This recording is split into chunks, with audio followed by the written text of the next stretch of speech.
All right, hey guys, welcome to Teal House Farm. It is time to get dinner ready. I thought I'd take you with us because we are going to make a nice comfort food, home cooked type meal, but we're going to use what's in our canning and freezer pantries to show you how a little bit of work ahead of time, well, a lot of prep work that is, canning and stuff and buying things on sale. We'll talk all about that, but how if you're having a lot of good forethought about how to keep a well-stocked pantry, how to keep a well-stocked freezer pantry, shopping those sales, that you can get some really good, fun, home-cooked meals on the table without a lot of work on cooking night.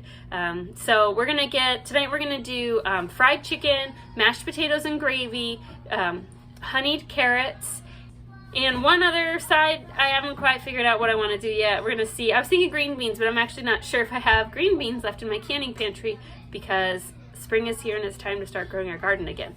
So let's get everything that we need. I'll show you everything we need, and I'm going to show you how we're going to get that much food on the table relatively quickly without a lot of work and without needing like 6,000 dishes and making a big mess.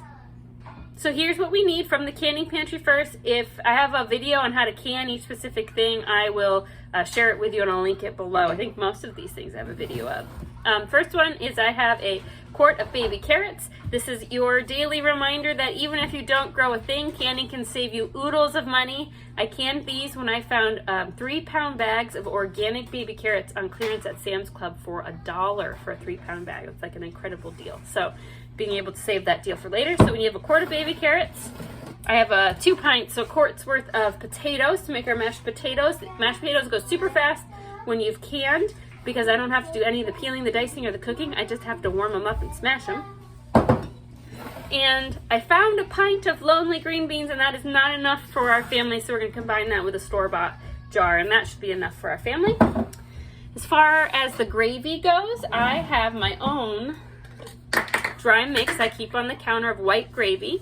I'll link the recipe for this below. It's super easy, and I just keep it in this huge jar, and I just scoop out what I need for that day, and I add a little bit of butter and the water, and then I have white gravy like that. I used to buy instant gravy packets all the time because, you know, the last thing you do, you make your big meal and you're like, oh man, I forgot to make the gravy, and then you're running around your pantry getting the flour and the salt and all that kind of stuff. And this way, it's all already measured out together. I just have to scoop out as much as I want to make, add a little butter and water, and I can have gravy in like a minute. So the last thing we need is the fried chicken. So fried chicken, I love making. Homemade fried chicken is the best, right? But it's messy and it takes me a long time to make enough for my family.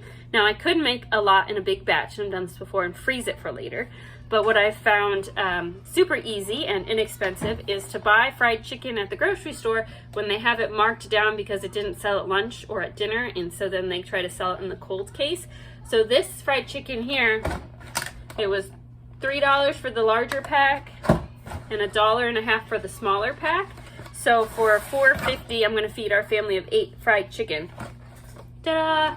And what I did is I just threw the packs just like this in the freezer because I knew they were only going to be in the freezer for 4 or 5 days. If I wanted them to last longer, like I didn't have planned to use them that week, I would definitely recommend putting them in an airtight container. But for 4 or 5 days, this was fine. And then I took them out of the freezer this morning and just slid them in the fridge so they defrosted. And so all we have to do is we have to heat them up covered with, you know, in a pan with a cover for like 10 minutes on 350.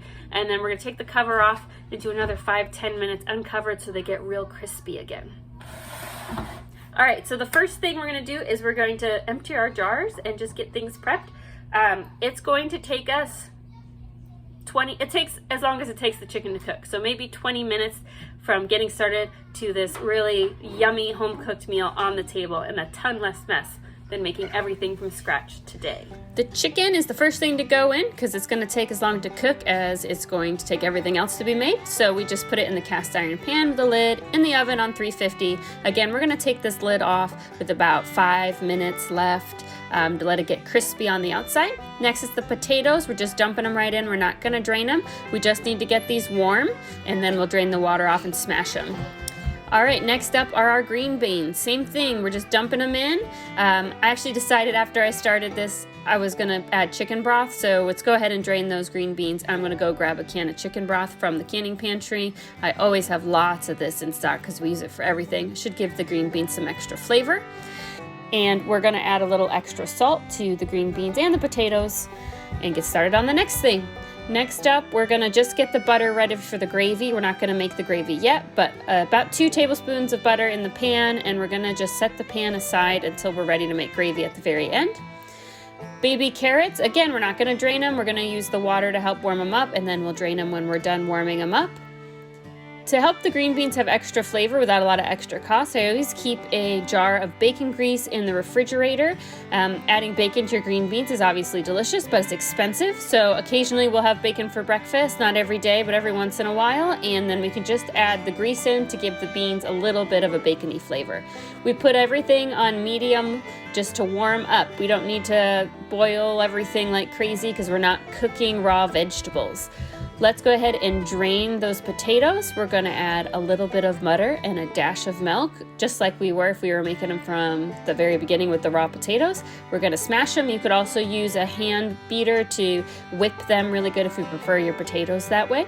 And then we're gonna add a cover on top. I turned the stovetop off, so we're just gonna cover them and let them sit. That'll keep them warm while we finish everything else up. Let's go ahead and drain the baby carrots. And then to those, we're gonna add probably about 2 tablespoons worth of honey, maybe a little bit more than that. Mix them up real good. Turn that stove top off and just put a cover on top of those carrots, and we're just gonna let them sit and stay warm. Next up, let's make some gravy. Big jar because we love this stuff. You remember we put 2 tablespoons of butter in the pan. I've now turned it on medium-low and melted that butter, and we're gonna add 3 tablespoons of our pre-made mix. Again, the recipe is below. This mix has powdered milk in it, so we don't need to add milk to make this gravy. We're just gonna add water. So we make a nice roux, and then we very slowly add the cup of water in to make sure it doesn't chunk up, and we get a very smooth gravy. We're gonna stir it until it starts to bubble, which will mean it's ready to get thick, and we're gonna pour it into this measuring cup because I don't have a gravy boat, so this serves just fine. Looks great, smells even better, and so fast. Didn't have to run around in the pantry gathering flour and salt and everything in between. Let's load up the plates. First is Sam, so he gets a big old piece of chicken, lots of green beans. He worked a 12-hour shift at the hospital today, so I know he is super hungry and ready for dinner. And then a big pile of mashed potatoes. We'll let him put his own gravy on top. He can douse as much gravy on there as he wants.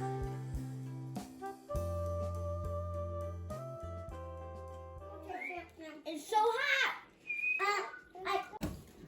Mommy, it's so hot. Put me on TikTok and me eating it. How do you use your fork? No. No? I'll do. Dad, you have food on the table for you. You got potato in your eye there, boy.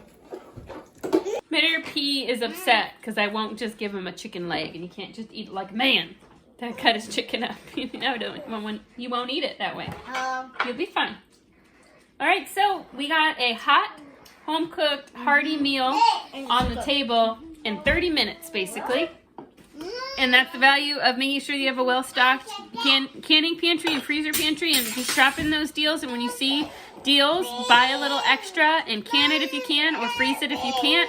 It'll go a long way to making dinners easier and saving you a lot of money, even if you have a lot of bellies to fill. So let me know if you like this type of video. I'd love to do more cooking from the canning and freezing pantry. You got a chicken bone? Yep. Okay. I'd love to do more videos of cooking from the canning pantry and freezer pantry to show you how I use things that I found on sale. If that interests you, comment below so I know you guys like to see more videos like this. We'll see you soon. Yeah, say thanks. Thanks for watching. Chicken.